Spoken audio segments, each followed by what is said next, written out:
সম্প্রতি আমাদের হৃদয় ভেঙে গেছে, ভেতরটা চুরমার হয়ে গেছে। আর সহ্য করতে পারছি না আমার সন্তান তুল্য আসিয়ার সেই চলে যাওয়ার দৃশ্য। তার চলে যাওয়াটাকে কোনোভাবে মেনে নিতে পারছি না। ভেতরটা দুমড়ে মুচড়ে গিয়েছে। কোথায় যাচ্ছি আমরা? কি হচ্ছে এসব?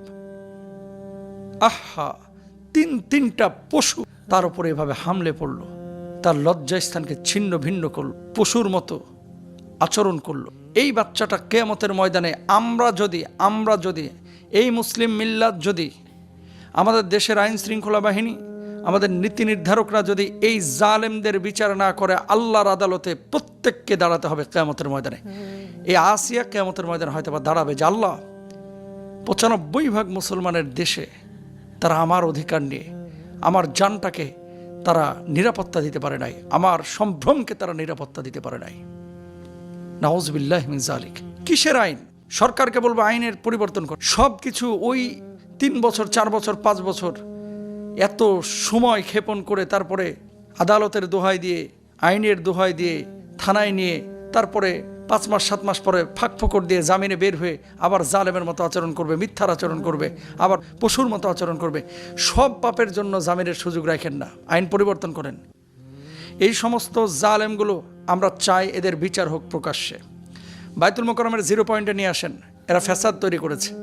ফ্যাসাদ তৈরির শাস্তি, বিশেষ করে ধর্ষণে, যেহেতু তাকে হত্যা করেছে, কতগুলো অপরাধ, তাদের উপরে কিসাস আসবে। এখন যেভাবে মেরেছে তাদেরকে সেভাবেই মারা হবে এবং সরকারকে এটা দায়িত্ব নিতে হবে। তাদের ডান হাত বাম পা, বাম হাত ডান পা ক্রস করে কেটে দেন। বাইতুল মোকাররমের দক্ষিণ গেটে নিয়ে সমস্ত স্যাটেলাইট চ্যানেলগুলোকে লাইভ দেখাইতে বলেন। কারণ কি? ইয়া আইয়ুহাল্লাযীনা আমানু কুতিবা আলাইকুমুল কিসাসু ফিল কতলা আল হুররু বিল হুররি ওয়াল আবদু বিল আবদি ওয়াল উনসা বিল উনসা। একজন স্বাধীন, একজন নিষ্পাপ, একজন ছোট্ট আমাদের মেয়ের মতো যেই বাচ্চাটাকে দুনিয়ার থেকে বিদায় করেছে ধর্ষণ করে, এই জালেমদেরকে কড়া শাস্তির মুখোমুখি না করতে পারলে বাংলার জমিনে এই প্রতি বছর 2টা 3টা 4টা 5টা দেখে এরকম ভয়াবহ ঘটনা ঘটছে, কখনো ধর্ষণ বন্ধ হবে না। কোরআনের আইন বাস্তবায়ন করেন, একবার করে দেখেন ধর্ষণ বন্ধ হয় কিনা। একটা বার কল্পনা করেন তো, আসিয়ার জায়গায় যদি আপনার মেয়েটা, আমার মেয়েটা হতো, আমরা কি করতাম? আজকে তার বাপ মা কিভাবে সহ্য করছে, কি জবাব দেব আমরা আল্লাহর কাছে? কি জবাব দেব? দৃষ্টিভঙ্গির পরিবর্তনের জন্য, বিশেষ করে প্রাপ্তবয়স্ক অথবা অপ্রাপ্তবয়স্ক কোনো মেয়েকে একা কোনো জায়গায় আপনারা রাখবেন না। সেটা ভাইয়ের বাসায় হোক আর বোনের বাসায় হোক, কাজিনের জায়গায় হোক, চাচাতো ভাইয়ের বাসায় হোক, ফুফাতো বোনের বাসায় হোক, খালার বাসায় হোক, নানুর বাসায় হোক, একা কাউকে পাঠাবেন না। ছোট্ট বাচ্চাদেরকে অনেকে কোলে নিয়ে রাখতে চায়, মেয়ে বাচ্চা বিশেষ করে। আমি বলবো, অন্তর যখন কারো নষ্ট হয়ে যায় তখন এরা মানুষ থাকে না, এরা পশু হয়ে যায়, এরা কুকুরের চাইতে অধম হয়ে যায়। অবশ্যই বাচ্চার বয়স যখন 5 বছর 4 বছর 3 বছর হয়ে যাচ্ছে, কোনো মেয়ে বাচ্চাকে পুরুষের কোলে দিবেন না। বিশেষ করে বাবা হলে ভিন্ন কথা, কিন্তু বড় হয়ে যাওয়ার পরে বাবার কোলেও বসবেন না। কোনো মেয়ে বাচ্চাকে এককভাবে, এই যে স্কুল থেকে পিকনিকে পাঠানো হয়, এখানে পাঠানো হয়, সেখানে পাঠানো হয়, পাঠাবেন না। সতর্কতা এটা আমাদের জরুরি। এরপরেও যদি ঘটনা ঘটে যায়, যদি ঘটায়, তাহলে আইনের বিকল্প নাই এবং এদেরকে পৃথিবীতে কড়া শাস্তি ছাড়া এটার বিকল্প নাই। কড়া শাস্তি দিতে হবে, প্রকাশ্যে আমরা শাস্তি চাই। আমার আসিয়া, আইন শৃঙ্খলা বাহিনী, সরকারের যারা দায়িত্বশীল আছেন, আপনাদেরকে বলবো, অতীতে যতগুলো, এই যে 90-এর দশকের পরে, 71 সালের পর থেকে, দেশটা স্বাধীন হওয়ার পর থেকে যতজন ধর্ষিত হয়েছে, কতজনের ফাঁসি হয়েছে, দেখবেন অনেকে ফাঁক ফোকর দিয়ে বের হয়ে গেছে এবং ওপেন আজকে চলাফেরা করতেছে।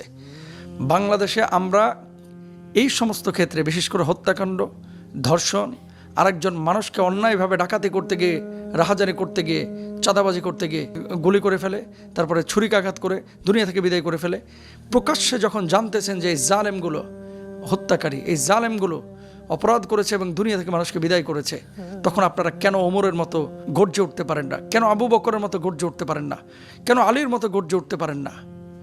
সব পাপের জন্য জামিন নাই, সব অপরাধের জন্য জামিন রাখেন না, বরঞ্চ এই সমস্ত জালেমদেরকে আমরা প্রকাশ্যে শাস্তি যাচ্ছি, প্রকাশ্যে।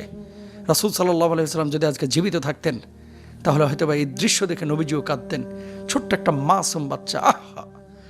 ডাক্তাররা একটা স্টেটমেন্ট দিয়েছে, আমি দেখলাম, এর উপরে যে পাশবিক নির্যাতন করা হয়েছে, 3টা সেগমেন্টের কথা বলেছেন এবং আলামতের কথা বলেছেন তারা।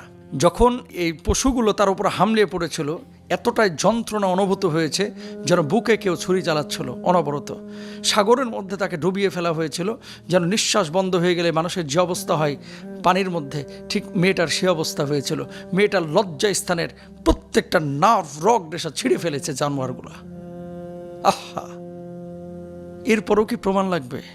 আমরা চাই আইন পরিবর্তন করে হলো এই জানোয়ারগুলোকে, এই হাইওয়ানগুলোকে, পশুগুলোকে বাইতুল মোকাররমের উত্তর গেট অথবা দক্ষিণ গেটে জুমার নামাজের পরে প্রকাশ্যে এদের মৃত্যুদণ্ড কার্যকর করা হোক। সরকারের কাছে আমাদের আকুল আবেদন, এটা করেন।